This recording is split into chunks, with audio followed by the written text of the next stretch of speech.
Sisi sote hapa ilikuwa hatupo duniani jamani, tulikuwa ni maiti.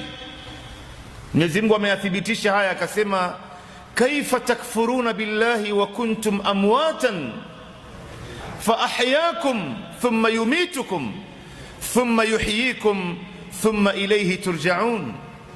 Vipi mnakataa kufata maamrisho ya Mwenyezi Mungu? Vipi mnamkufuru Mungu ilhali ya kuwa nyote mlikuwa ni maiti?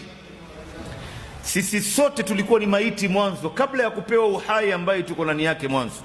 Ndio Mwenyezi Mungu Subhanahu wa Ta'ala anasema katika surati Ghafir, anasema waqalu rabbana amattana ithnatayn wa ahyaytana ithnatayn fa'arafna bidhunubina wa hal rabbana amattana ithnatayn, Mwenyezi Mungu umetufisha mara mbili. Maana yake tumekuwa maiti mara mbili. Tumekuwa maiti mara mbili vipi? Kabla hujatiwa ndani ya tumbo ya mama yako ukapewa roho, mimi na wewe tulikuwa ni maiti. Tulikuwa ni maiti, hatupo hapa duniani. Yani maana yake kabla hujaumbwa maumbile ambayo uko ndani yake wewe mwanzo, ulikuwa ni maiti tu. Ndio Mwenyezi Mungu Subhanahu wa Ta'ala akapuliza roho ulipokuwa ndani ya tumbo ya mama yako ukapewa uhai, na ndio uhai huu sasa hivi unaendelea kuishi nayo.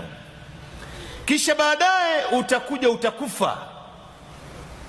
Hii itakuwa ni kifo cha mwanzo. Utakufa, utazikwa, alafu siku ya Kiyama utafufuliwa tena. Maana yake utapewa uhai mara ya pili. Rabbana amattana ithnatayn wa ahyaytana ithnatayn. Uhai ambaye tuko ndani yake ni ya kwanza, na tutapewa uhai mwingine siku ya Kiyama wakati tutakapofufuliwa. Ndio Mwenyezi Mungu anauliza, kaifa takfuruna billahi wa kuntum amwatan fa ahyakum. Nyinyi nyote hapa mlikuwa ni maiti jamani, Mwenyezi Mungu Subhanahu wa Ta'ala akawapeni uhai. Tulikuwa hatupo.